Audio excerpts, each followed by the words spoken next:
Hello, everybody, and welcome. It's nice to see a good crowd of people, and I know we also have people on Zoom, and I'm sure there will be people watching later as well, so it's exciting to see so many people in the room.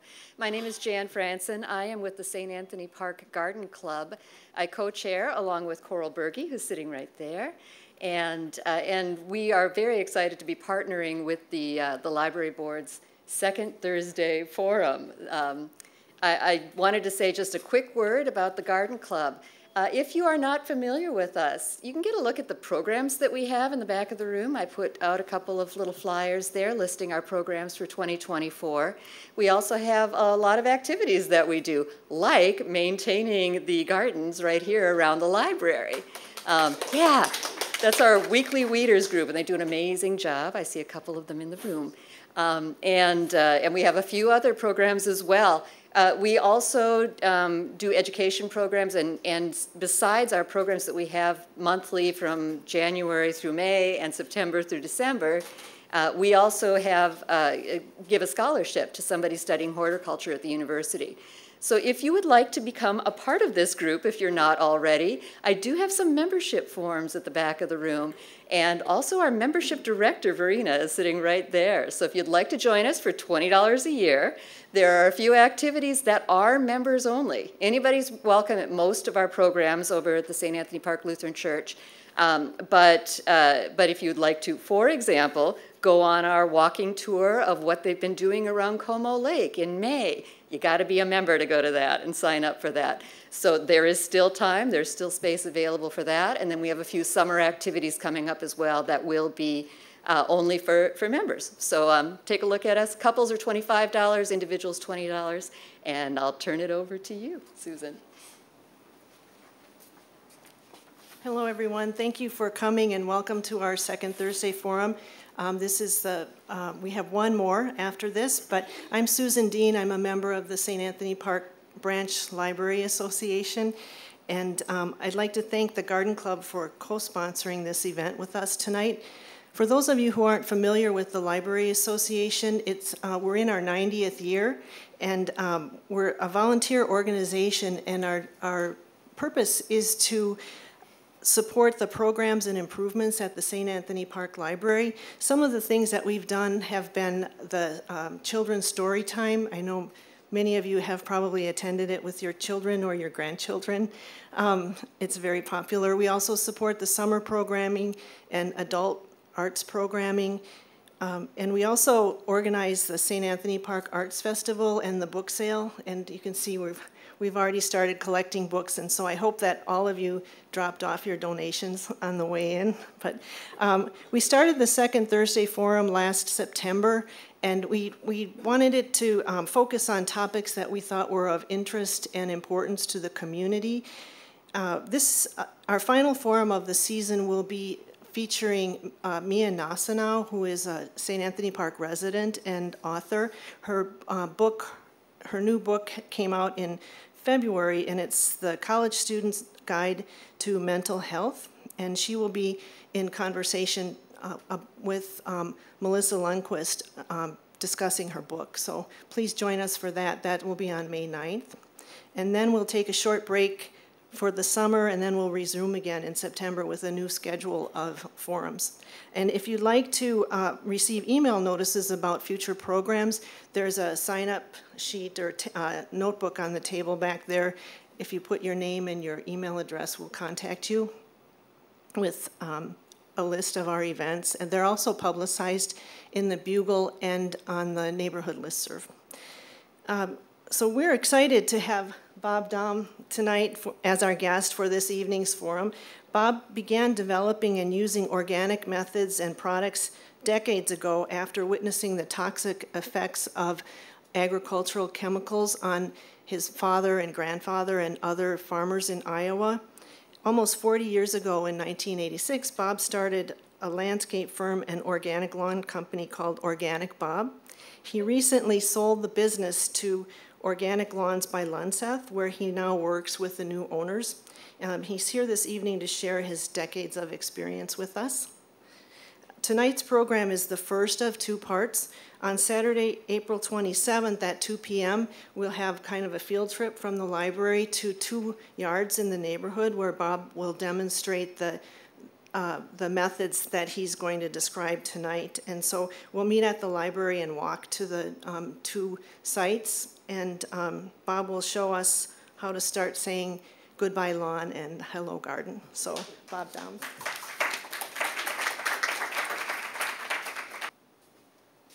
All right, well, thanks everybody. Thanks to the library board and garden club for having me here tonight. And I've been so excited about this. The energy on this for weeks has just been palpable and very positive. And I want to give a shout out too to our tech people, mostly volunteers, and fumbling through and getting it done. So thank you, good people.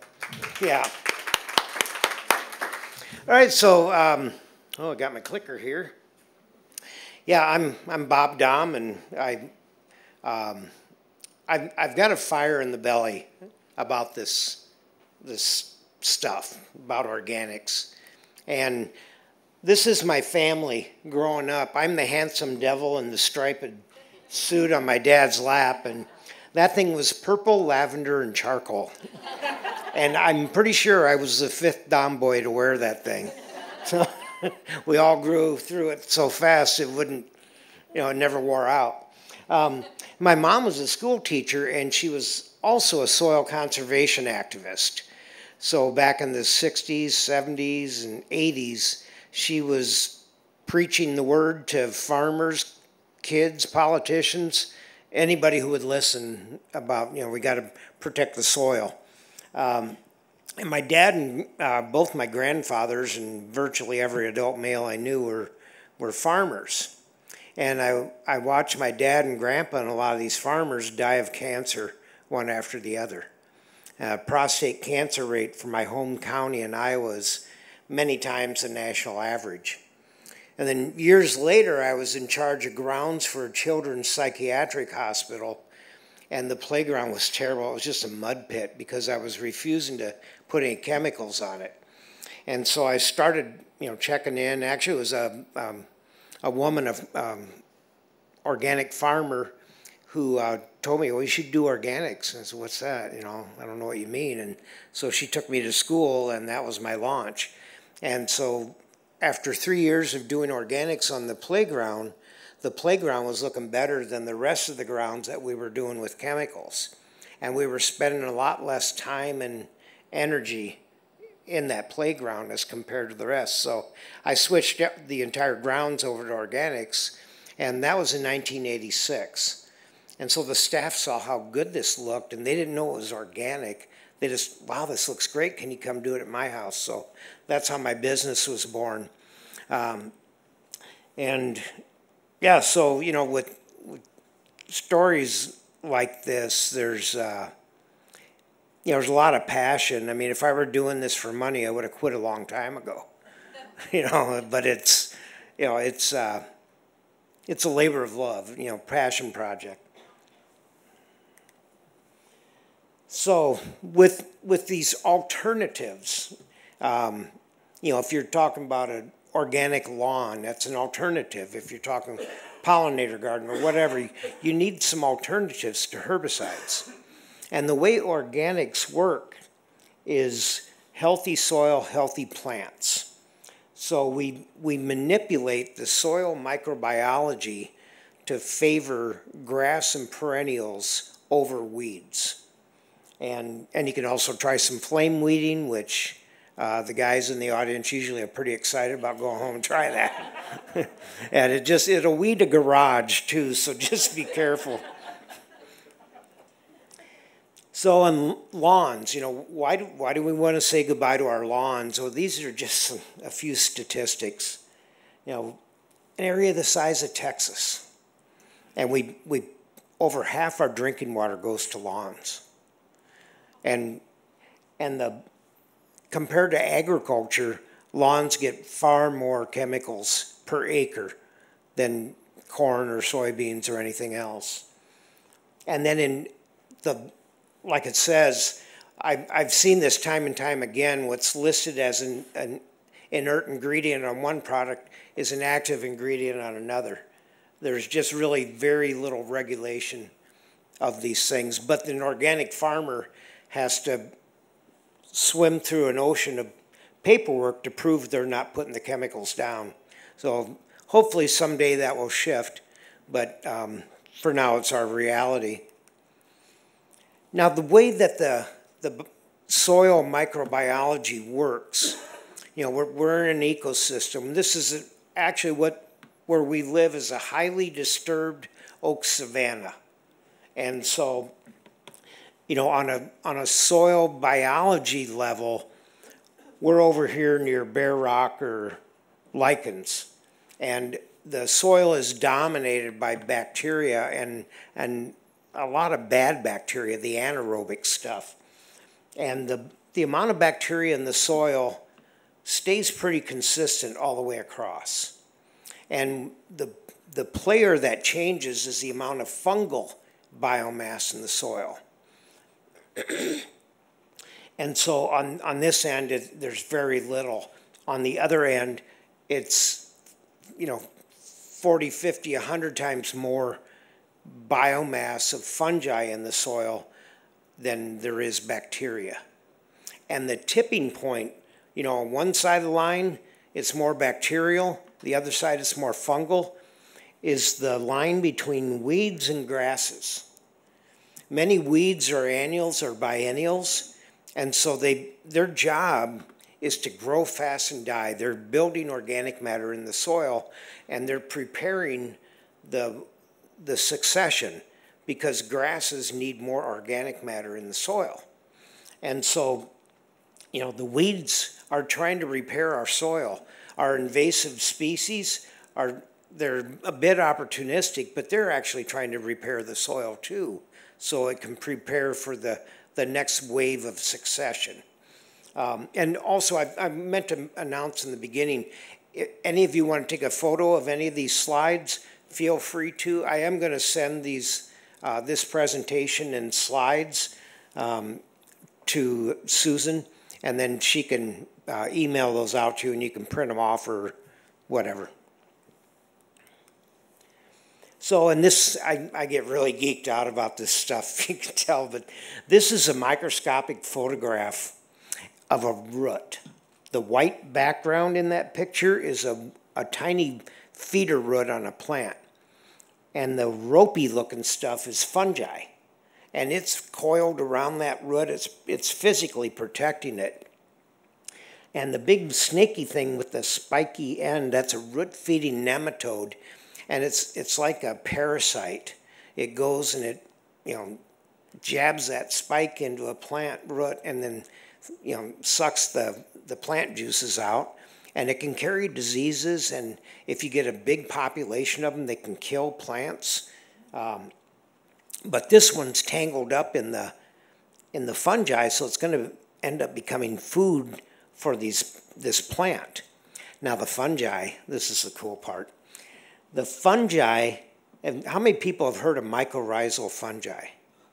Yeah, it's a Greek word, myco meaning mushroom, or fungi, and rhizome meaning root. So this fungi will attach onto the root of a plant, and some of them will actually go inside the root through a pore.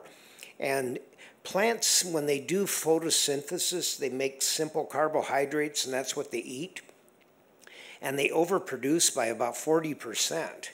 And they put that in the soil, and these fungi and other beneficial microorganisms will eat these carbohydrates.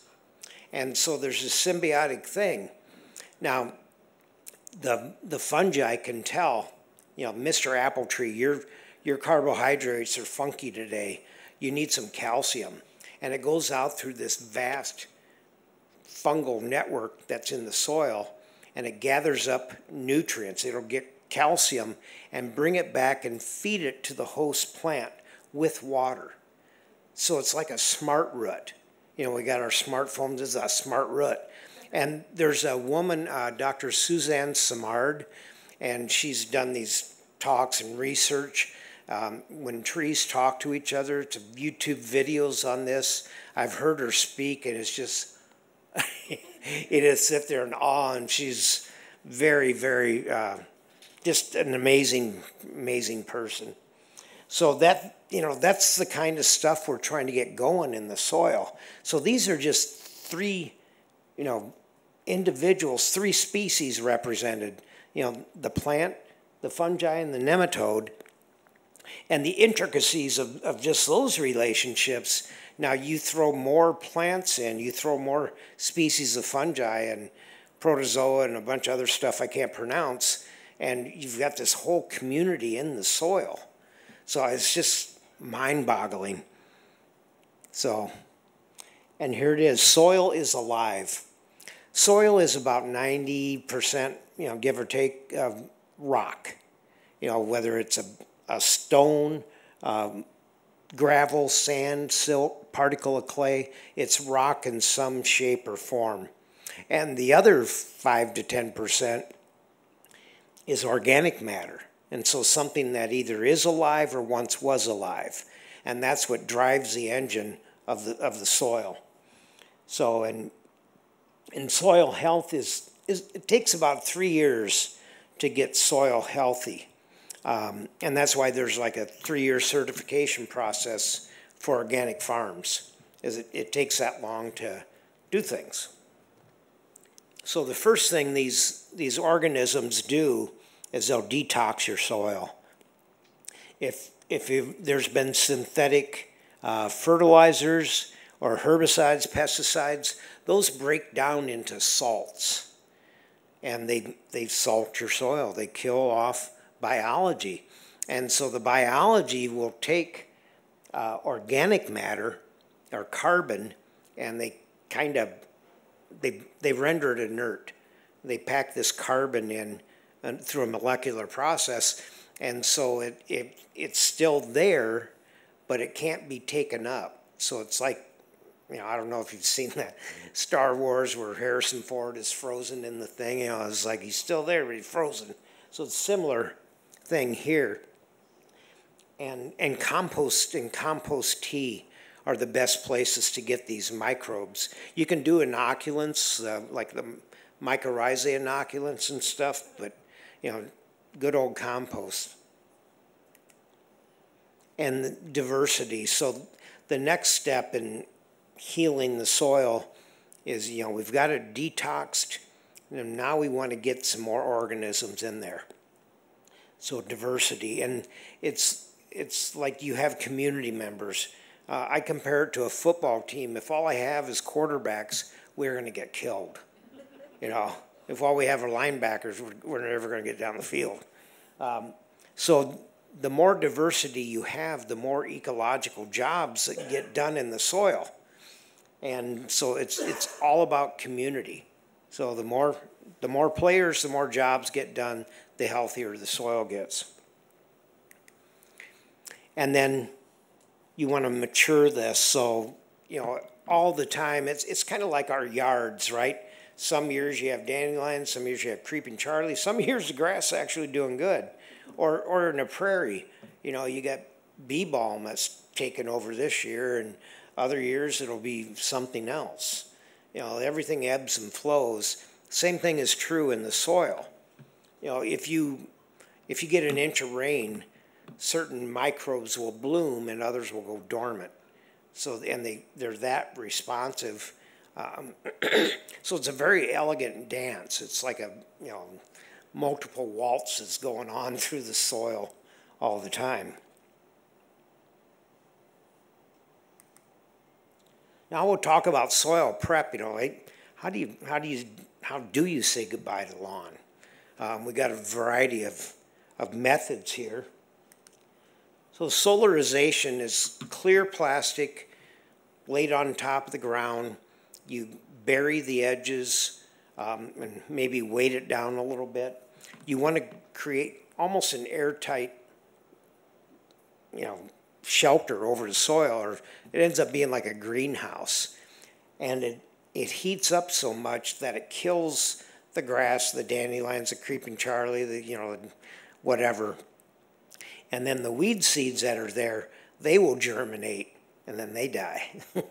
It's very gratifying to see that. But if there's any shade at all, it doesn't work. It needs that sunlight. We did this on a yard. They had one of those little PG hydrangeas on a stick, you know, on that standard. And there was a little arc across the lawn of green that wasn't killed because it got just enough shade to not die. Everything else was dead, but that little strip, you know, we just, you know, we pulled the plastic up and we just dug that part up and did our thing. But it's amazing what a difference like something that small will make.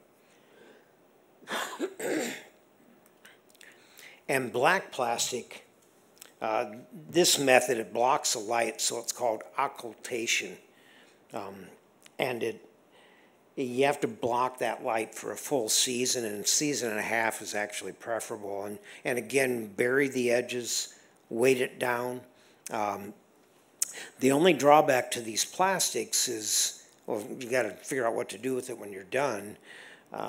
We used to do it and we reused it, and then I talked to a customer who's a toxicology professor, and he said, yeah, that stuff, when it breaks down into compounds that can cause Parkinson's. So, you know, and they use this stuff on organic farms. So, and just, you know, forewarned is forearmed. Yeah, so another method, you know, is just strip and till. It's a sod cutter in the picture. And we many times will do this method, and we just cut the sod, load it into a dump trailer, haul it off to a compost site, dump it, and then we'll bring back compost and spread it over the lawn and till it in. And then you'll need to use some kind of an erosion control to hold the seed in the soil. And how many people have jumping worms? Are you familiar with it? Yeah, so, you know, be careful where you get your compost and mulch and soil. Make sure that the yard where you're buying it is clean, and that it isn't, you know, the disposal pile isn't running down and feeding into the black soil pile. And those things, once you get them, are very, very difficult and very destructive. So just a warning there. I'm trying not to be so doom and gloom, but you know, there is a solution for jumping worms out there. It's kind of experimental. But I like this method because it, you know, you get a lot of organic matter in the soil, but also whenever you till, you bring up a lot of weed seeds. So it's like, you know, do you want paper or plastic? You know. Sheet composting, this is really my favorite method, and I'll talk a lot about this, but basically you smother the vegetation, and then the microbes will build up the soil and get it really, really rich. So, and these are the steps for it. You just cut it down, you mow it short. You know, you can do this on remediating buckthorn. And then just remove the woody material, but leave the stuff lay, and the clippings, and you know, you can throw some of your dead weeds in there or whatever. You're basically building a compost pile, but it's only going to be like this thick. And then wet the area really thoroughly the day before, and like an inch of water. You want to really charge that soil with water, because all these microbes I'm talking about, they exist on a thin film of water in the root zone. We're usually on the roots. So, you know, all this stuff is happening right there. And they move out in the soil, and I don't know, they play games, they go skiing, whatever. But they really need that water to be effective. And then molasses. It's simple carbohydrates. That's what these microbes eat, remember? So just a little bit, we'll go over an area. And you want organic, unsulfured molasses. And then adding compost 1/4 to an inch. I mean, we usually put down like 1/8 of an inch. It doesn't take much. And it you know, garbage in, garbage out. So spend some money and get good compost. And I've got a list of some good ones, but a lot of times some municipalities, you know, you'll get compost, and we used to top dress lawns with it, and it ended up weeds coming up everywhere. So if it's composted correctly, the weed seeds and pathogens are cooked, and they aren't an issue. And if you're not sure, just put some in a pot and water it and see what grows. If you get a lot of growth, don't use it. And then cardboard, you know, 2 to 3 layers everywhere. Try to remove the tape and staples and the white label that we missed in this picture. But, you know, you want them to overlap, because I've seen dandelions in this process, they'll curve like 6 to 8 inches to get out. And dandelions will many times survive this, but they pull up really easily. We've done this with Canadian thistle, and I'll show you that in a minute. And after the cardboard, usually we put wood chips on top, and then we just let this cook for a couple months or over a winter, and then we'll go back and pull the wood chips back and plant. You know, we're usually doing it for pollinator gardens, and we plant our plugs and put mulch back and on our way. Or you can put soil on, or soil compost blend on top of the cardboard, and that will, you know, you can seed that. You can seed it with a cover crop and come back to it the next year, and the soil will be, I mean, you really leapfrog those ecological successions by doing this. It goes from a compacted anaerobic soil to an aerobic soil with almost an intact food web in there, all the diversity and stuff. And it's fun. I'll show you in the pictures. So this is before. It's a Canadian thistle. It was like a 3-foot high patch. I mean, it was just terrible. And this is after 60 days. It's hard to see with the light here, but there's a bit of a white cast on this newspaper, and that's the fungi starting to grow. And then the little white roots over here, that's quackgrass that's trying to survive. And there's all kinds of tracks of earthworms and other stuff. So it's like mob grazing, you know, in livestock. You put the molasses down in the compost, and the microbes in the compost, they eat the molasses, and they reproduce like crazy. And all of a sudden, it's like the state fair. You got millions wandering around looking for something to eat. And they eat, you know, the molasses. And then when that's gone, they start eating each other, the weed seeds, the dead vegetation, the cardboard.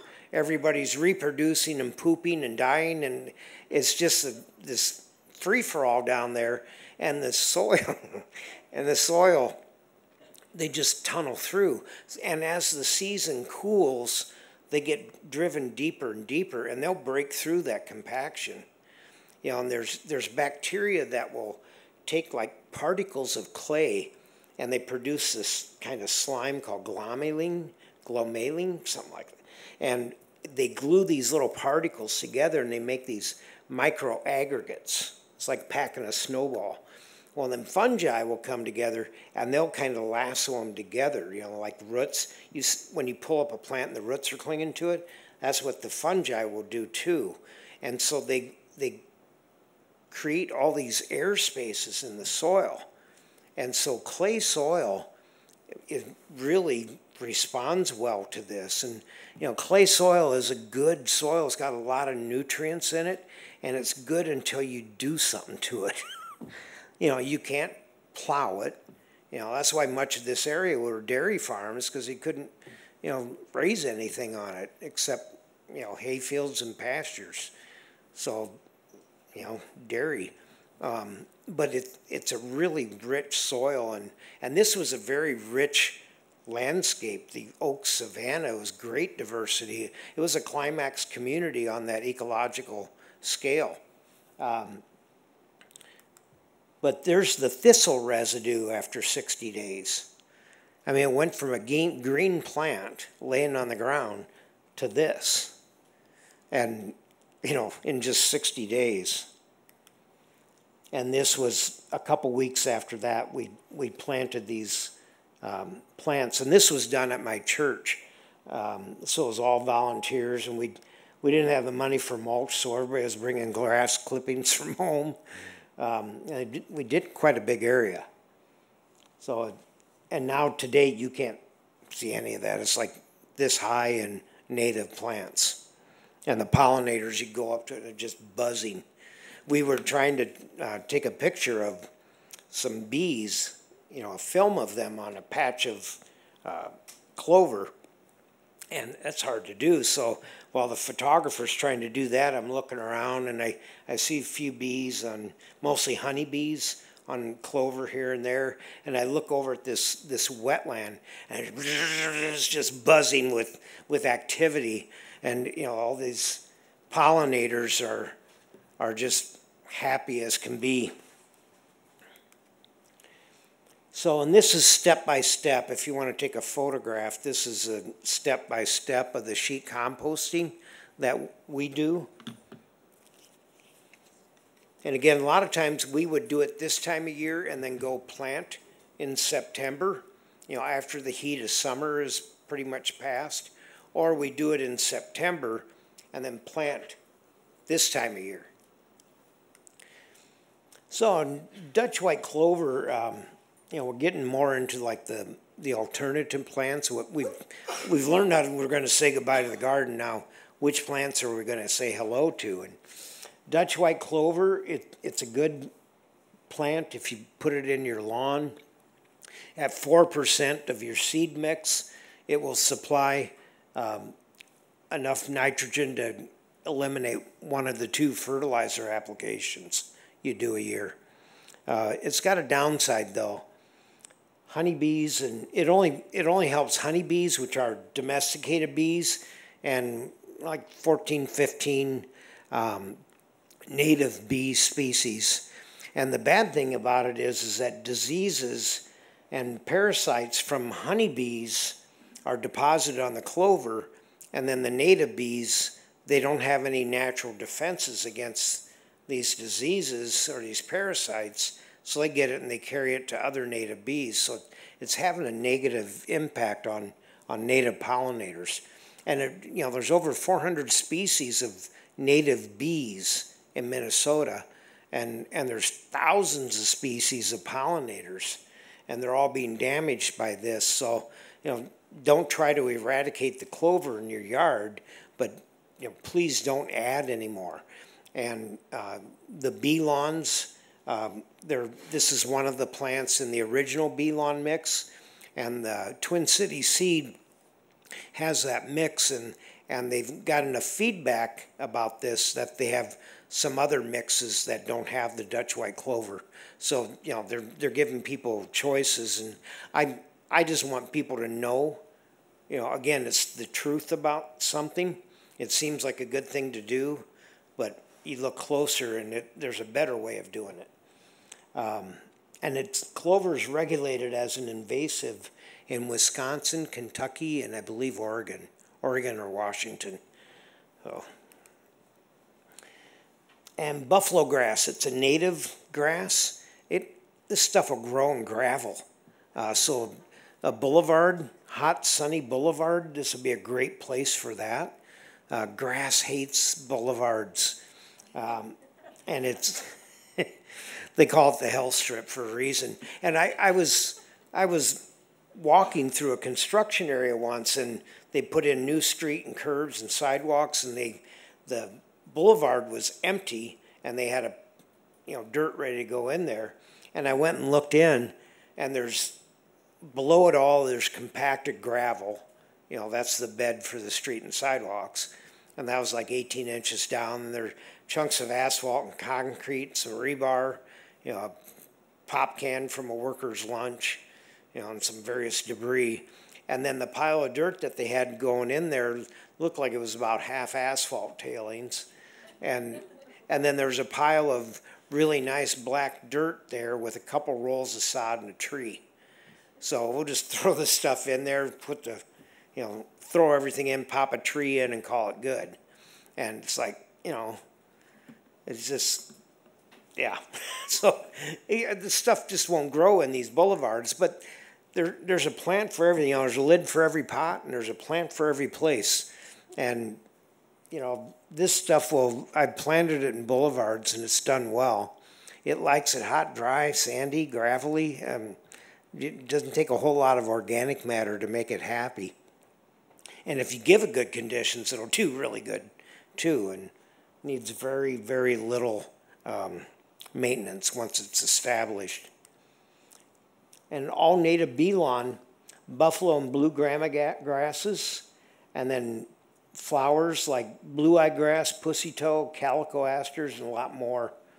And you can do plugs or seeds for the flowers. And Pennsylvania sedge is another great choice. If somebody had a maple tree, yeah, this one will do well under that. It likes dry shade, so this can be one of the plant community you can put in there. And then there's sedges for just about any condition that you can imagine too.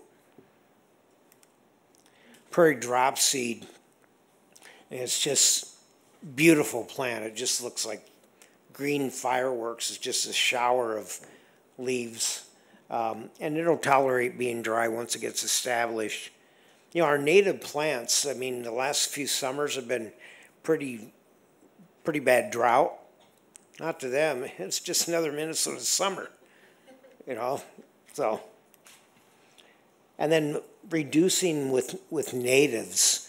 This is a Pete Udolph design, and it's just breathtaking. But another easy way of getting a prairie established or native plants into an existing turf or maybe a back area. We got people in the suburbs that have done this, and you just mow it short, and you slit seed and drill the native seeds into that. And then you just mow it high for a couple years and treat it, do it organically. And after the third year, you stop mowing. And these native seeds have spent 2 years just growing the basal set of leaves and all these roots.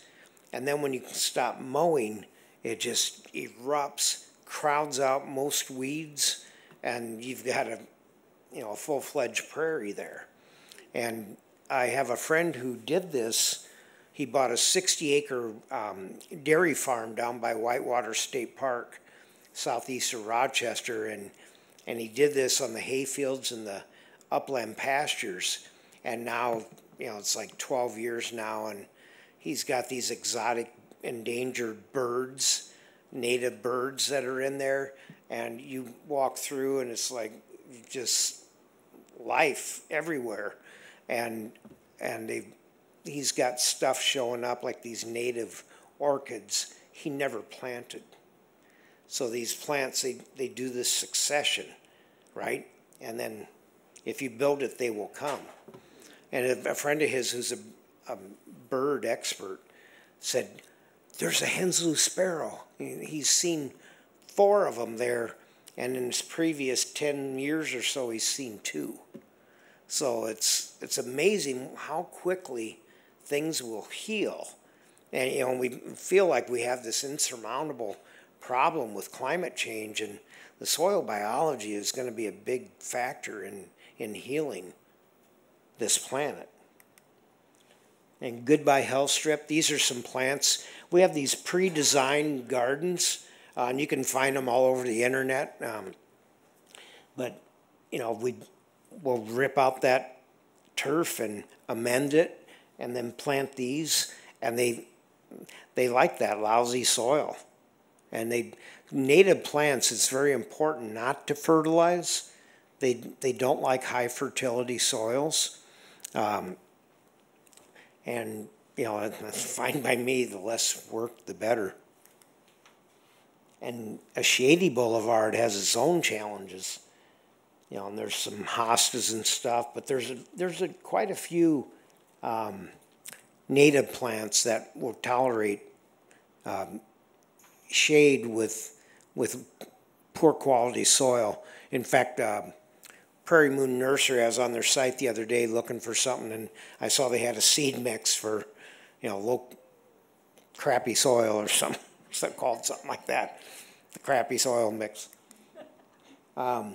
And then pollinator gardens, you know, put in a 5x10 little pollinator strip, and Prairie Moon, Minnesota Native Landscape, a lot of these places are selling these little kits, these pollinator garden kits.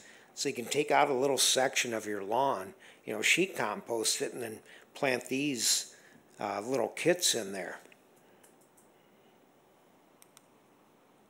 And pollinators everywhere. I mean, you can do bigger gardens too with more plants, more diversity. This is all talking about planting with plugs, but you can do some stuff with seed. When you do seeds, like creating a mini meadow, it's about a 3-year process, and you get the seed in, usually a dormant seed in late fall, and then the next 2 years you just mow or weed whip it high to keep the weeds down. And then again, you stop that and it comes up good and it crowds the weeds out. And it just makes it a lot easier. But the hardest thing to supply in any of this is patience. At least for me, you know, I was like, I wish I had started this 3 years ago. And then Creeping Charlie, how many people have Creeping Charlie? Yeah. You know, and I used to say, well, you know, the bees love it. The bees are all over it. Well, what I learned from the bee lab at the U is a bee can go to, say, Goldenrod and get a really good meal there with one visit. Creeping Charlie, it needs to make 7 to 10 visits to get the same amount of nutrients. So it's like McDonald's for bees. And dandelions, similar thing. The protein content of the pollen is low. So, you know, again, it's like Marla Spivak, Dr. Marla Spivak, the head of the bee lab, said that Creeping Charlie is better than no flower, and any flower is better than Creeping Charlie. So. And sun cover, you know, a lot of times I get calls, like just today, I was at a place and the neighbor came over and said, you know, my yard died. It's been fine forever, and this year it died, and she's got a steep slope that faces west. Well, the drought just nailed it. She goes, what do I do? And I said, well, switch it to something else, you know, and you can do pollinators. And so she goes, I'm going to go home and research that. And then high and dry shade. You know, again, there are plants for any condition that you can think of. And you can do, Blue Thumb has a searchable plant database. You know, a lot of these nursery places have them. And you can put in a raised bed. You know, it's another good way of making use, you know, for an area that was lawn. And you can make the landscape feed you for a change.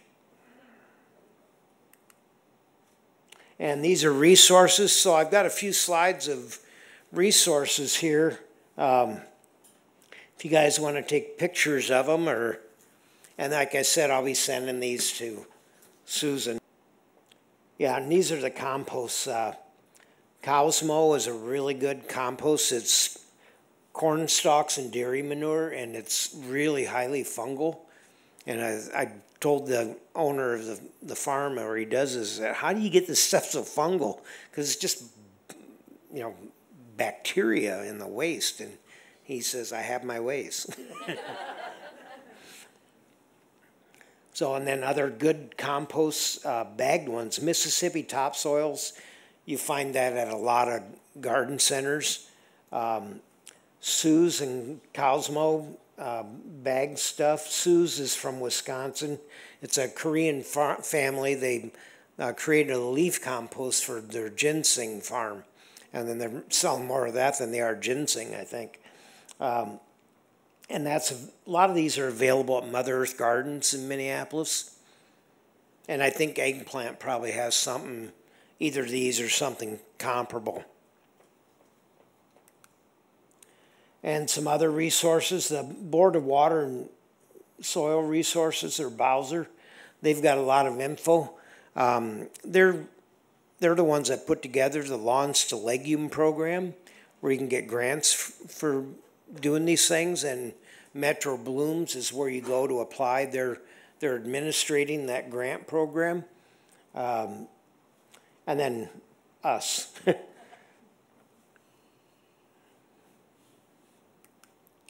So, and I'm available to come out and consult if you want. You can email me at bob@Team Lunseth, $150, and walk through and we'll have a chat. We'll have fun.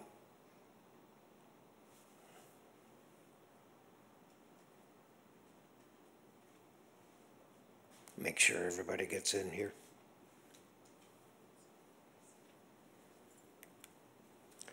So, and this is my daughter, Isabel, when she was about 10, and with her dog Morgan and her cat Curiosity. And I said, Isabel, are you glad that we do organic lawn care? I figured she didn't even know. And she goes, yeah, Dad, I love it. And wow, why are you so excited about it? She goes, well, I can play with Morgan, the dog, in my yard, and she won't get sick.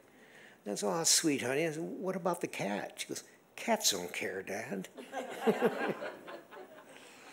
So, the juxtaposition, watching, family members die, and then knowing my daughter is safe to play in her own yard. And, this is why I do this, for all the kids in the future. So, that's it. Any questions? Yes?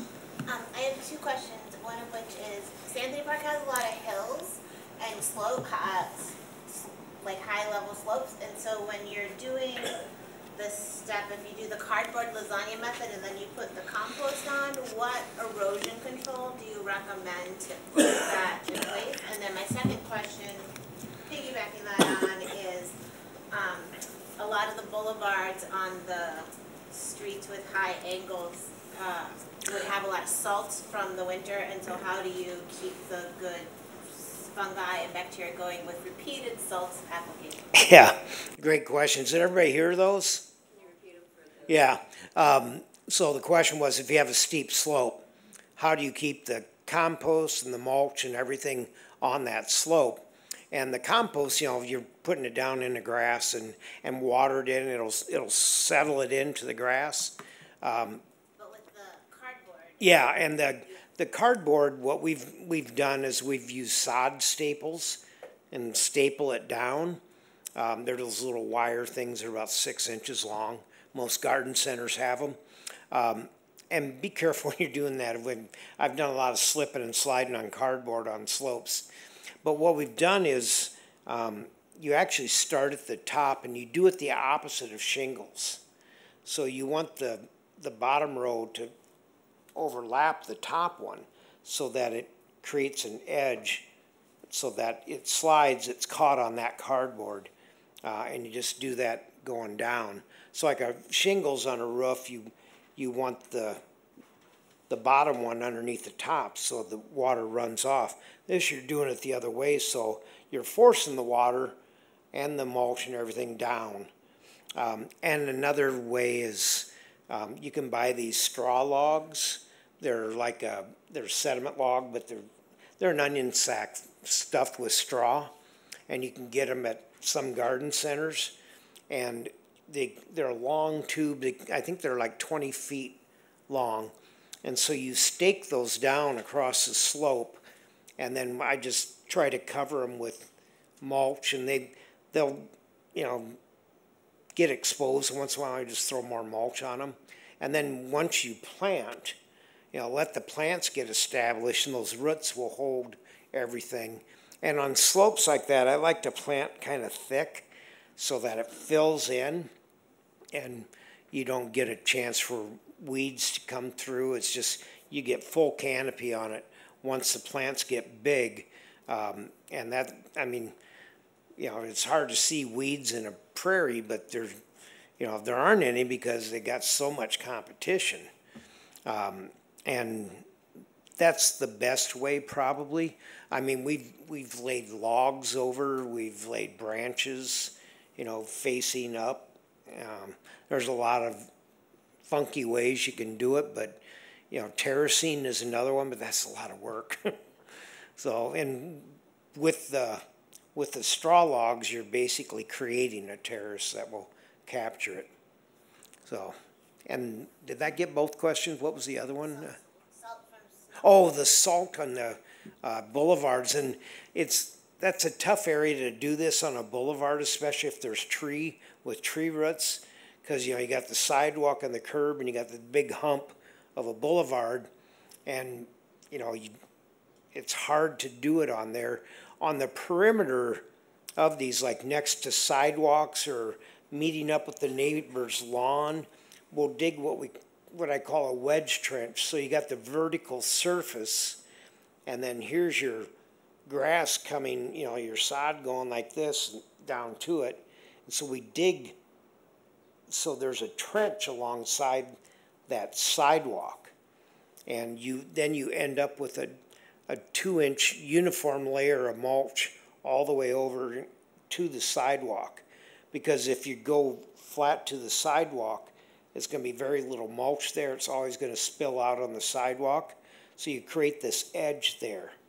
I don't know if I'm making sense, and so we call it wedge trench, and do that on a boulevard. That's really important, but it might be a tough job to do this on a boulevard.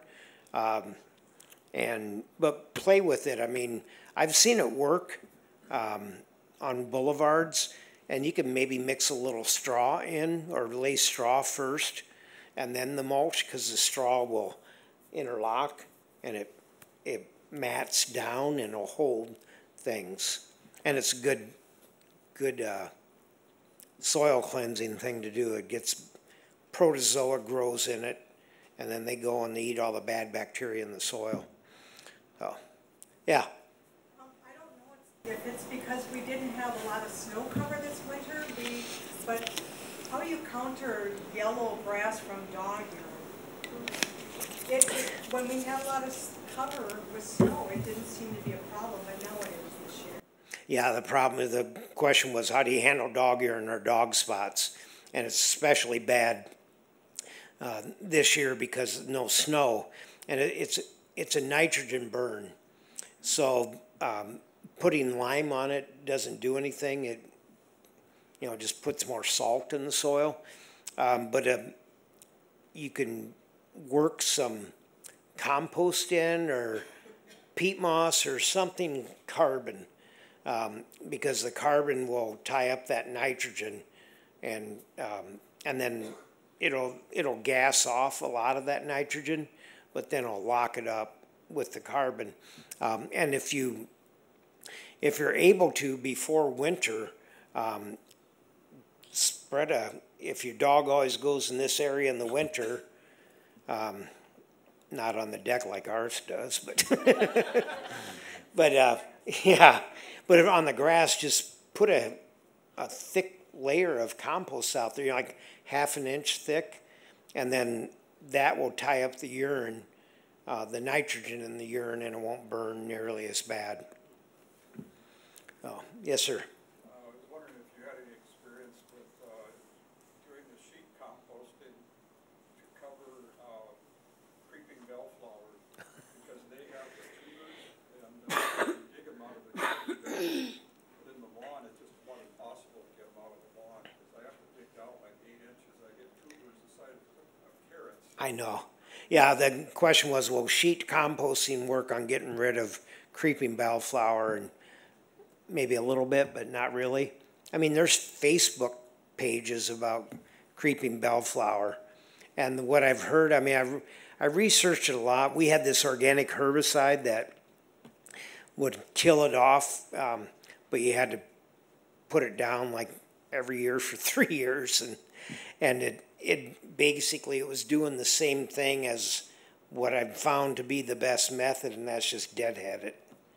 You know, you just pull it and before it blooms. What do you recommend to get rid of burdock? Burdock, it's a biennial, right? So you can just pick the flowers so they don't go, and then you'll it's a war of attrition. But a lot of times, like we'll go in and remove burdock or remove buckthorn, and then you get these secondary invasives like garlic, mustard, and burdock. And and so the soil's trying to heal itself. So you can work in some compost, do sheet composting, and just slash the burdock and leave it lay. I mean, get the flowers out, but leave that because all these plants, they produce themselves. They're about 95% carbon from the air, and the other 5% are minerals that they pulled from the soil. So it's a perfect homeopathic remedy to heal that soil. You know, it's got all the carbon, and what are microbes after? They're after that carbon. You know, so they'll eat that and break it down, and then they'll return those nutrients back to the soil. So suddenly, you know, the problem has become the solution. But a funny story about the reason I laughed is I had customers a number of years ago. They removed the buckthorn. It's on the edge of this wetland, and they're going to restore this area with pollinator native plants. But the burdock came in, and it was healthy. It was like this tall, and it was an area about the size of this room. So it was daunting to go in there. And I said, well, you know, you have to try pigs. And they were in Minnetonka. So I referred them to a friend of mine and the woman who taught me about organic farming way back when, well, she had pigs. So this other mutual friend got the pigs from her, and they penned them in on this burdock. And it was funny because you look out there, you couldn't even see the pigs. You just see burdock waving around. And it took them a few weeks, but they ate that down. They rooted out that tuber, and then they fertilized it, and they planted some cover crop seeds there that kind of calmed things down in the soil, and then they planted it, and now it's this beautiful, you know, water's edge native restoration. But, you know, I know you probably don't have any pigs around, so. But, you know, chop that and then sheet compost that right in, and that'll heal that soil. Yes? Instead of, I see a lot of lawn services and they like treat lawns with weed killers and fertilizers, even when they don't need it. Or they just come in and it's on the schedule that day. Yeah. So I've kind of stayed away from it, but is there like a fertilizer that, like Menorganite or something like that, that is more beneficial to the grass than using? Yeah, he's seen the chemical lawn care companies come in and just do the treatment, whether they need it or not, and then he asks, is there an organic fertilizer like Milorganite or something? And the answer is yes. Milorganite and other fertilizers they're called organic based, and it's like orange juice, orange drink.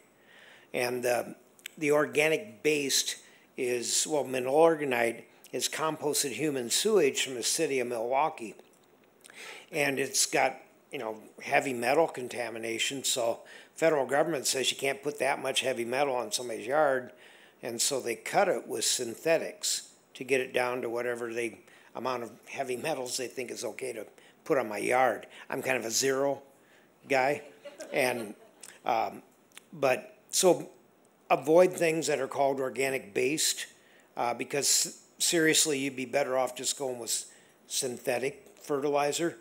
But if you find an organic fertilizer, and there's some out there, Ringer is a real good one that's widely available for lawns, and it's certified organic. Look for that organic certification, and and if you want a service, that's one of the main things that Organic Lawns by Lunseth does, and you can just go on the website and fill out the contact thing, and they'll email you back a bid.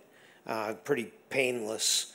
And a sod farm, I mean, the stuff is just growing. It's like a hydroponic system. They just irrigate it so much, and then the color green it is does not exist in nature. So it's saturated with, synthetic fertilizer, and they have to put a lot of pesticides on, and weed control. And then, I mean, the grubs have been so bad these past few years. I bought sod from the guy I bought it from for 40 years, and it had grubs in it. And I told him, he goes, "Yeah, it's everywhere." And we have an organic grub control product that we can use, but it's.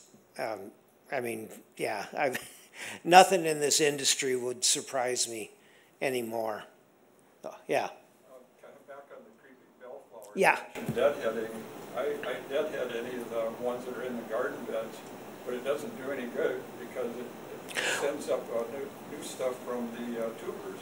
Yeah, and it's kind of what I've learned is you stay at it, and in a few years that tuber will run out of energy from sending up, and because if you can, maybe not only deadhead it, but just pull it. You won't pull the roots or that tuber up for sure, but if you get rid of the apparatus above ground that it gets energy from the sun, puts the carbohydrates down for that tuber, you'll win. But it's a plastic.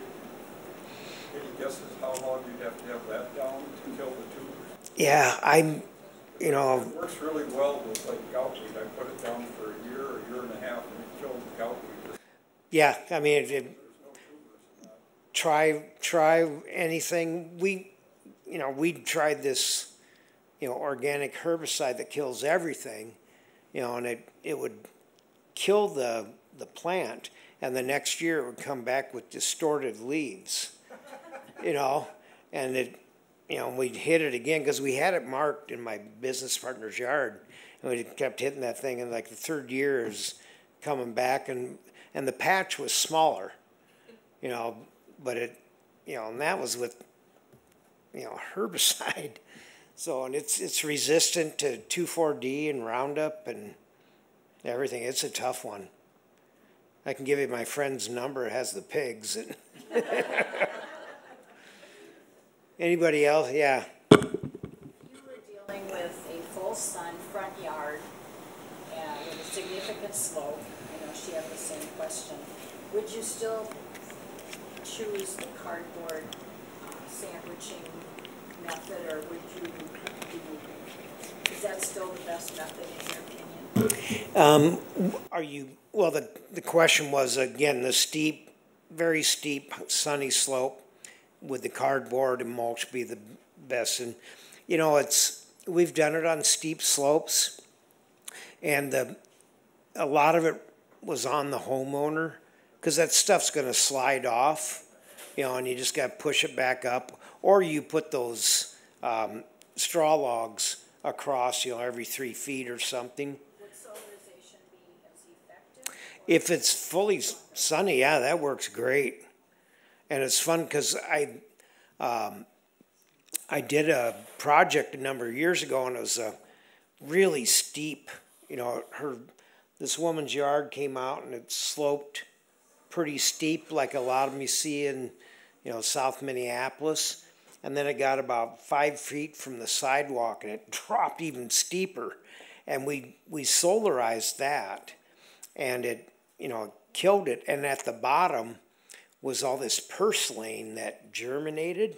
I mean, we pulled it up after it died, and it was a tube like this of purslane roots with dead purslane on it. So, I mean, you know, try both on a slope, see which one you think works better. But if it's full sun, that solarization is the way to go. Yeah. Yes. So the burdock, had this fairly large section, and I put quite a bit of black plastic on, and it got a lot of sun. And then there were 2 plantings of like wildflowers,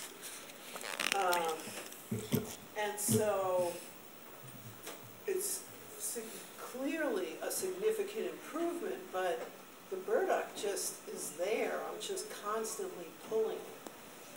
Does it ever kind of get eradicated? Yeah, she's the burdock, and she's tried black plastic and other methods. It's a major improvement. Yeah. But if I didn't do anything, oh yeah, it'll come back. But that's why the burdock is a symptom. The problem is the soil isn't healthy. So if you do that sheet composting, that will rejuvenate that soil, so burdock will be like, I don't like that anymore. And I mean, I've suppressed buckthorn with these kind of methods, and it's, yeah, I mean, it's amazing what the soil microbiology can do once you push it to getting healthier. So I think we're about out of time, but thanks everybody, and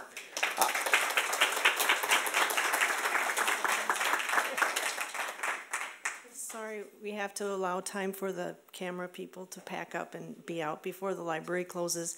Thank you for coming, and please remember, Bob will be demonstrating the sheet composting method on April 27th. We'll start out at the library at 2 o'clock if you'd like to join us, and then we'll go to 2 different sites where you can see how it's done. Also, please remember that our final forum, May 9th, Mia Nosanow with the College Student's Guide to Mental Health. And on the table on the way out, there are the Garden Club, the applications and information, and there's a sheet if you'd like to sign up for to receive events that we're having for the forums and other kinds of information. And I also put a sheet back there if you would like a copy of Bob's PowerPoint. If you put your name and email address, as soon as I receive it, I will send it along to you. But thank you very much.